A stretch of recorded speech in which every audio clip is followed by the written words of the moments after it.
কথা বলবো না, এটা আমাদের আইনজ্ঞ উনি বলবেন। মনটা খারাপ, একটা তারিখ নিয়ে যেরকম একটা ধস্তাধস্ত করতে মনটা খারাপ হয়ে গেল। এই অবস্থাতে কিছু বলার উৎসাহ পাচ্ছে। তো একটা ভালো লাগলো যে আজকে ওই খাঁচার ভেতরে আমাদেরকে ঢোকায় নেই। খাঁচার বিষয়টা আমি বারে বারে বলতে থাকি, এটা জাতির প্রতি একটা মস্ত বড় অপমান। এই অপমান আমাদের সহ্য করা উচিত। আমি বিচার বিভাগের প্রতি আবেদন জানাই, যত তাড়াতাড়ি সম্ভব এই খাঁচাগুলো সরিয়ে ফেলা, এটার ব্যবহার থেকে আমরা মুক্তি করতে চাই।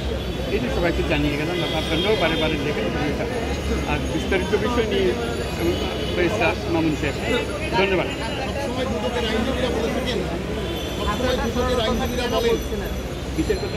এই যে খাঁচা সরানোর কথা বলছেন, কেন তার প্রতি অপমান।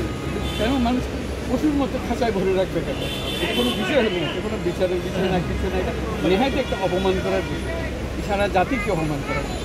কাজেই জাতীয় অপমান থেকে মুক্তি হতে। আপনার এই বক্তব্যের ব্যাপারে দুদকের আইনজীবী বারবার বলছেন যে আপনাকে অনুরোধ করা হয় আদালতের পক্ষ থেকে। এটা আমার বিষয় বলছি না, আমার বিষয় বলছি। পুরোপুরি খাঁচাটা, এই খাঁচাটাই বিলুপ্ত হয়ে যাওয়া উচিত। কারোর জন্য প্রয়োজন এখন এটা আদালতে রাখা মানেই হলো আমি তোমাকে অপমান করার জন্য এখানে বসছি, সেটার জন্য নিশ্চিত। এটা বিচারের জন্য এসছি, অপমান করার জন্য তার। ধন্যবাদ স্যার। আমরা একটা বিষয় একটুখানি স্যার, আপনি যেটা বলছিলেন যে তারিখ নিয়ে বেশ আপনার খানিকক্ষণ আমরা দেখলাম যে একটা হয়েছে।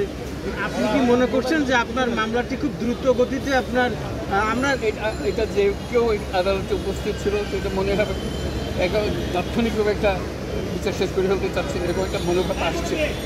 সেটা নিয়ে একটু সন্দেহ প্রকাশ করছে। না স্যার, আমি এই বিষয়টি একটুখানি স্যার, আপনি আগেও বলেছেন, কিন্তু আমরা একটুখানি যে কেন আপনার এই জিনিসটা হচ্ছে আর কি স্যার, মানে আমি স্যার এইটুকু বলি স্যার, আমরা স্যার বিগত 5টা দিনে স্যার আমরা একটুখানি আমরা কোনো সাবজুডিস ম্যাটার নিয়ে কথা বলতে যাচ্ছি না স্যার।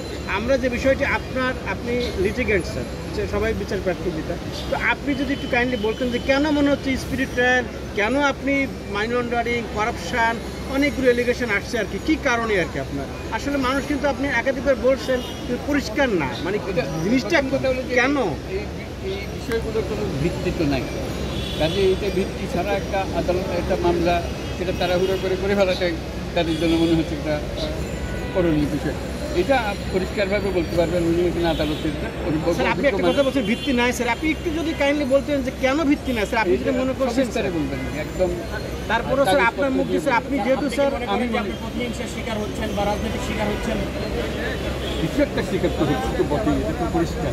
এটা প্রতিহিংসা বলেন, হিংসা বলেন, বিদ্বেষ বলেন, সব কিছু মিলিয়ে। আপনি একজন নোবেল লরিয়েট স্যার, আপনি যে বিষয়টি আপনার এর আগেও একটা মামলা আপনার কনভিকশন হয়েছে, সেটা উচ্চ আদালতে গেছে এবং বলছেন কনভিকশনটা বহাল থাকবে যদি আপিল ট্রায়ালে আসে। আর একটা মামলা এখন মানুষ কিন্তু যখন এই তথ্যগুলো যাচ্ছে স্যার, সেটা টেলিভিশন মিডিয়ার মাধ্যমে হোক, পত্রিকার মাধ্যমে হোক, নানা বিষয় মানুষ কিন্তু জানতে চায় যে কেন আপনি যে বলছেন ভিত্তি নাই, কিন্তু সরকারের পক্ষ থেকে বলা হচ্ছে ভিত্তি আছে, দুদকের পক্ষ থেকে বলা হচ্ছে ভিত্তি আছে, বরঞ্চ আপনি এখানে আপনার এই বিচার বিষয় নিয়ে কথা বলছেন, এটা কিন্তু দুদকের পক্ষ থেকে বারো বলেছে উনি এটা বলতে পারেন না, একাধিকবার কিন্তু উনি আমাদেরকে বলছেন।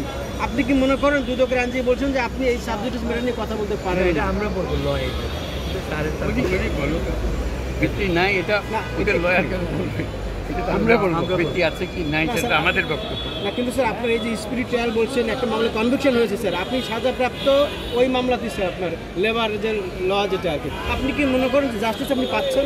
না না, কেন স্যার পাচ্ছেন না স্যার? একটু যদি বলতেন স্যার, আমি একটুখানি বলি স্যার, আপনার কেন বিচারটা পাচ্ছেন না স্যার, আপনি কেন মনে করছেন?